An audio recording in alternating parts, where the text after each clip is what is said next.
Bonjour Florence Berthoud. Bonjour. Vous êtes la patronne de l'opposition à Paris, la présidente du groupe LR et indépendant. Vous êtes maire du 5e arrondissement, dans la capitale. Il y a un projet de loi qui devrait arriver assez rapidement sur les bancs du Parlement, Assemblée et Sénat, qui devrait autoriser les péages urbains dans les villes de plus de 100 000 habitants qui le décideront. Bonne idée ? Bonne idée si elle est accompagnée, rien ne doit être tabou. C'est vrai que le péage urbain dans des grandes villes européennes comme Stockholm a produit des résultats. Londres, mais Stockholm est peut-être un des exemples les plus emblématiques parce que la population a augmenté et puis le trafic a été réduit de 30%. Mais il faut évidemment que ce soit accompagné et accompagné avec les collectivités limitrophes, donc ça veut dire en particulier toute la métropole du Grand Paris. Ne pas faire uniquement Paris et ignorer le reste de bien la sûr, région de France. sinon on va avoir un effet embouteillage aux portes de Paris. Donc il faut absolument accélérer la construction de parkings relais qui doivent être cofinancés. Ça ne peut pas être porté par une seule collectivité. Et puis il faut que l'État, pour le coup, là, accélère la construction du Grand Paris Express. Je vous rappelle que ça a été repoussé 2030. Grand Paris Express, ce sont les liaisons loin de Paris, enfin la deuxième couronne de Paris. La deuxième couronne, mais qui permet de désengorger et les d'éviter abords, le trafic traversant. Vous en êtes où de votre bagarre, votre lutte contre la fermeture des voies sur berge telle qu'elle a été pratiquée par Anne Hidalgo ? Je pense que personne ne reviendra sur cette fermeture. Elle aura gagné parce que les aménagements ont été faits, que derrière, il y a des coûts financiers considérables. Ça devait être provisoire. Par contre, si je me souviens bien, le préfet de police avait imposé que ce soit des installations provisoires. Il y aura une clause de revoyure, mais la réalité, c'est que des millions d'euros, pour ne pas dire des dizaines de millions d'euros, ont été mis sur la table pour faire des aménagements sur les quais hauts. Il n'en demeure pas moins que le compte n'y est pas, puisqu'on continue à avoir des augmentations de dioxyde d'azote tout à fait considérables sur les quais hauts de la rive gauche, et c'est ça qui est en question. Et il reste des procédures judiciaires. Il reste des procédures judiciaires, mais ce qu'il faut surtout, encore une fois, c'est accélérer la construction des parkings et surtout développer des modes de transport alternatifs. Moi, je vous rappelle que du jour au lendemain, on a des dizaines de milliers de Parisiens qui utilisaient Autolib. On a plus de 100 000 usagers qui se retrouvent avec rien. Vélib, aujourd'hui, c'est la moitié d'abonnements que par rapport à il y a un an, par rapport à l'ancien. Donc vous voyez bien qu'on fait tout à rebrousse-poil. Que sont devenues d'ailleurs les places d'Autolib? Elles sont libres d'accès maintenant? Les places d'Autolib, c'est une espèce de jungle incroyable où vous pouvez garer votre véhicule électrique, mais vous avez à côté des voitures qui évidemment ne trouveront pas de stationnement viennent là. Et qui profitent du fait qu'il n'y a plus d'Autolib. Mais surtout, moi j'ai demandé à ce qu'on puisse en transformer une partie en ancrage vélo ou en ancrage deux roues motorisées à tout le moins. Ça permettrait évidemment de faciliter les circulations et les mobilités douces, ce qui n'est pas fait du tout aujourd'hui. Dans les grands sujets qui agitent régulièrement les grandes métropoles, il y a les problèmes de sécurité et il y a aujourd'hui un petit débat sur la police municipale. Vous êtes favorable à la police municipale armée à Paris? Oui, bien sûr. Parce que la police ne fait pas son travail suffisamment? Alors d'abord, il y a deux choses. Les conditions de sécurité aujourd'hui ne sont plus les mêmes. Entre-temps, il y a eu le terrorisme. On a des policiers nationaux, pour le coup, qui sont totalement accaparés par des missions qui n'existaient pas il y a encore 10 ans. Ce sont les grands événements, c'est le plan Vigipirate. Et en plus, on a des effectifs qui ont été réduits à Paris.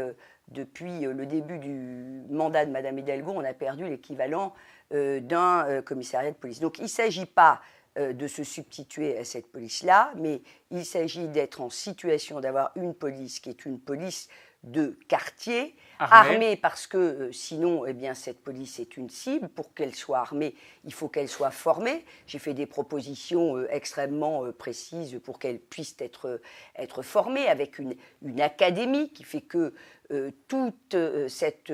ces agents qui, vous savez, étaient avant sous l'autorité du préfet de police et qui sont passés sous l'autorité de la maire de Paris, on a à peu près 3000 agents quand même. Hein. Bien que qui existent déjà, ils sont déjà... Qui existent, que ces personnes soient formés, pour celles qui sont en capacité et qui souhaitent devenir policiers municipaux. Et pour l'instant, la réponse est non. Et pour l'instant, la réponse est non. Voyons un peu comment évolue Anne Hidalgo. Sous la pression, je pense qu'elle va finir par dire oui, ça serait pas mal, mais pas armée, ce qui, évidemment, si vous voulez, ne servira pas à grand-chose. Mais il faut aussi qu'elle ait des moyens d'intervention. Par exemple, aujourd'hui, l'équivalent de la police locale, donc ces agents de la DPSP, eh bien, figurez-vous qu'ils n'ont pas le pouvoir de faire percevoir les amendes sur place. Donc, vous voyez un peu les outils extrêmement réduits dont ils disposent. Il faut élargir leurs compétences. Juste un chiffre quand même pour et expliquer. les armées, dites-vous. Ouais. Juste un chiffre quand même. Depuis, en 5 ans, les crimes et les délits sur Paris, on le dit peu, ont augmenté de 20%. C'est tout à fait considérable. Et dans le même temps, les taux d'élucidation ont été réduits de plus de 36%. Vous y rajoutez des taux de récidive qui, comme partout en France, sont de l'ordre de 61%. Donc un très mauvais bilan. On a un très très mauvais bilan. On parle politique. Franck Riester a été nommé ministre de la Culture. Franck Riester, c'est le président de Agir les Constructifs, la droite constructive. À Paris, c'est un électorat qui est assez largement macroniste, centre-droit, et puis droite, les Républicains. Le centre politique de la ville s'est déplacé. Est-ce que le fait que le patron d'Agir les Constructifs rejoignent le gouvernement vous pose un problème à vous, opposition municipale à Paris? Non. Non, je crois que la droite, en tout cas la droite parisienne, elle est effectivement sur un large spectre. D'ailleurs, mais les gens d'Agir sont chez vous? Et les gens d'Agir sur Paris sont membres du groupe que je préside. Pierre-Yves Bournazel, ils le disent, ce sont des politiques qui sont prêts à travailler avec le gouvernement sur des dossiers qui font relativement l'unanimité, d'ailleurs, l'éducation, la politique économique, voilà. Donc ça ne vous pose pas de problème qu'une partie de vos troupes soit alliée au gouvernement? À partir du moment où nous avons une plateforme de programme que nous partageons, ce qui est le cas totalement aujourd'hui, un programme d'alternance pour Paris. Tous unis contre Anne Hidalgo, en fait, c'est ça? Non pas contre Anne Hidalgo. Pas sa personne, mais la politique qu'elle personnifie. Non pas contre la politique qu'elle mène à Paris. Les résultats ne sont pas là sur le logement, sur la propreté, sur la sécurité, sur les circulations. Les circulations, 75% des Parisiens trouvent que la politique qu'elle a mise en place, c'est une mauvaise politique. Donc, et puis, il y a des choses qui vont dans le bon sens et qu'il faudra garder en 2020. Par exemple, les budgets participatifs qui permettent de financer des projets d'investissement auxquels les Parisiens tiennent. Tous unis, mais tous unis derrière qui, on ne sait pas encore. Mais tous unis derrière qui, on n'en est pas encore là. C'est pas le tempo. Un certain nombre de gens, ils sont déjà. Chez En Marche, par exemple, les choses se mettent en place. La campagne semble se structurer. Je crois que chez En Marche, pour le moment, il y a beaucoup de candidats. Beaucoup de candidats. Il y aura peu Et chez vous, les Républicains, il y a beaucoup de candidats? Il y a des personnes qui ont manifesté leur intérêt, comme on dit, voilà, dont Pierre-Yves Bournazel, d'ailleurs, d'Agir. Donc ça se décantera dans combien de temps? Dans les mois qui viennent? Je pense que c'est dans les mois qui viennent.